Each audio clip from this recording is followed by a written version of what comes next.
So I want to talk about the phrase, your thoughts create your reality. So there is duality within that. That is a very true statement.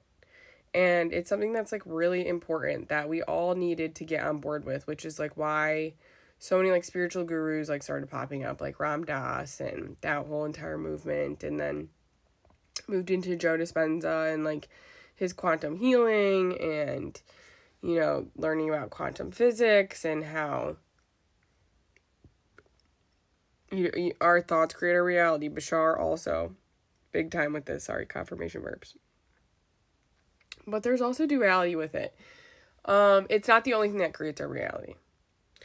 It's a huge chunk of it. It's a huge part of it. And you do have to change your thoughts in order to change your reality. Like, that's how I've been able to do all of this, is through my thoughts alone, through consciousness alone. So it's basically like the main thing that we need to get people to like get on board with, because we do all have there is like a certain way that we need to think as a whole collective that optimizes our human experience, so we are all like treated fairly and justly and have freedom. And it's actually this very delicate like balance between like being yourself and also this semi sense of conformity, but not conformity in the way that we conform now, where we're like conformed into boxes that are like meant to like oppress us.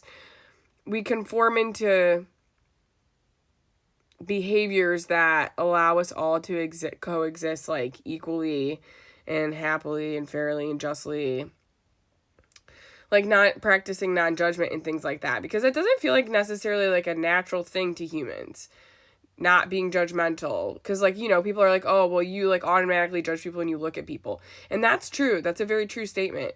But a lot of what we perceive then with that judgment is like what we have been programmed with. So it's like, that's where it's like you catch yourself and you're like, okay, I don't want to judge this person based on my filter of the programming that I have. Is this a true, authentic judgment that I have of this person, like their character or whatever? Like, obviously, if they're treating people bad, whatever. Or are they just acting weird and it's making me feel uncomfortable? That's where it's like that's why it's going to take so long to transition, because we have so much of our brains and the way we think that we have to switch over and create a different reality. But also it is like purpose. It is like ascension. It is like soul contracts. It is this metacognition of like, it's not just our thoughts that create our reality. Like positive affirmations, like, I'm going to be rich, I'm going to be this, I'm going to be that, blah, blah, all that stuff. It's like, yeah, we technically all are. We technically all are going to have this like beautiful earth experience here coming up now. But it's also like, that's not what changes your thoughts or your reality, just by like saying affirmations over and over, or being toxic with just like love and light and not allowing your human emotions to come through. Because then because like that energy gets stuck if you like push energy down. So it's like sometimes energy has to come through you, and then what you do is you like learn from the energy that's just come through you. Like, okay, you have a sassy moment, you have an angry moment, you have a judgmental moment. You have to like allow that to come through and then observe it. And that's why like doing videos is really good, because like sometimes I'll make videos and I'll like sit on them for like a few days or even like a week or a month or two. I don't know. God just has me like post things like in different ways, and I'll like look back on a video and I'll be like, ooh, at the time I recorded it, I really liked the way that it came out, because it was like, I don't know, powerful or sassy or something like that. And then like I'll look back on it a couple weeks and I'll be like, oh, you know what? I'm actually in a different evolved state now, because that's how fast my evolution has been going. It's so rapid that like it's sometimes something that I've done even weeks ago doesn't resonate with the person that I've evolved into a few weeks later. Like, I'm like, oh, actually I have a different perspective on that now. And so like I'll delete that video and I'll make a different one with the new perspective. And I don't do this with everything, obviously.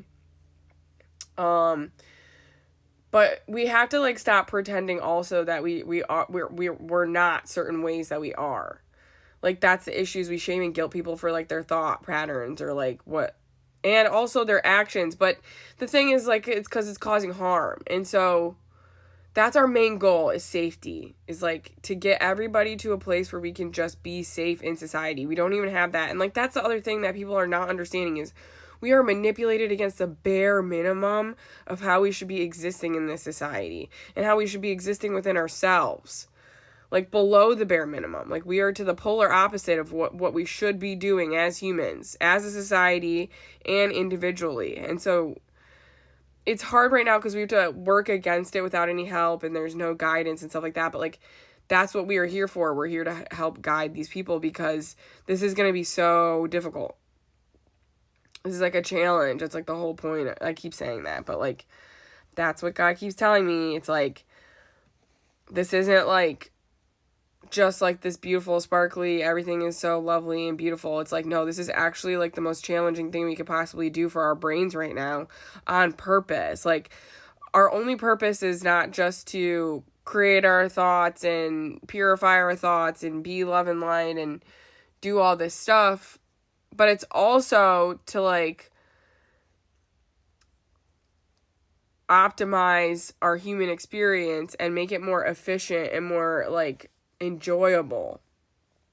And in order to do that, we have to deconstruct everything that we've ever been taught in a lot of ways. There's some stuff we don't have to, but a lot of it's like, it's this skill that you realize like not a lot of people have, is like the ability to exist within society correctly. And that's like, that's kind of an overwhelming thing to like come to this realization where you're like, oh, it's like 8 billion people that are not doing this right. So then that's where like the trust in God and your own path and in this comes. You have to have that peace because it can get overwhelming, like existentially kind of scary, because you're like, okay, well, like we have to obviously change this.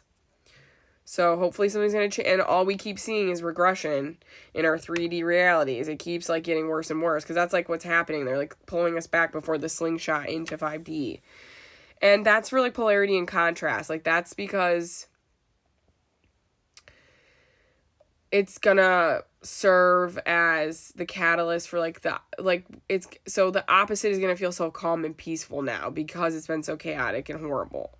That's the reason for it getting so bad and so chaotic and so horrible, is that like the peace that you feel on the opposite side of that, it deepens. It's a deeper sense of peace because you had the deeper sense of chaos. So it's you know how like God or people are like, this reality is created for you, like that, and that, you know, gets you out of victim mentality. It's very true.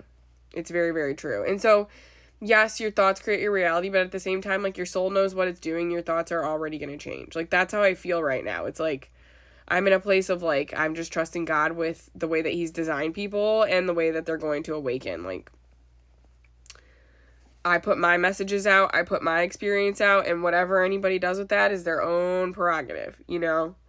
And, like, that's it. That's all I can do right now. Like, we're still at the beginning stages of this. Like, eventually, there's going to be more regulations, and people are going to be more accepting of this information, but until then, it might be a little challenging. You're going to have to face a lot of projection. You're going to have to face your own programming. You're still going to have to face your shadows. So it's like going to be a transition period within yourself of, you know, the version of yourself you are now versus who you want to be. And also the desire is different between people. You know, God gives some people stronger desires to want to change because they've, you know, like for me, I just have had such a horrible life that it put a fire under my ass. And that's why it's like the only thing I think about, and I obsess with this, and it's my purpose and all this stuff, because I have a lot of like drive and data points that like drive me to become a different person, because I know that my human experience could have been better if there was just some way to guide it in a different way for the people around me plus myself. And like that's what we're realizing. We're like, okay, our human experience sucked and it wasn't optimal. Here's my data, and now this is how we can make it even better and efficient and more optimal. And this is what we had to like learn the hard way. They're going to be learning the easy way, kind of like in the sense of like, they don't have to experience all the shit, but they have to like learn about it and hear about it and like all that stuff.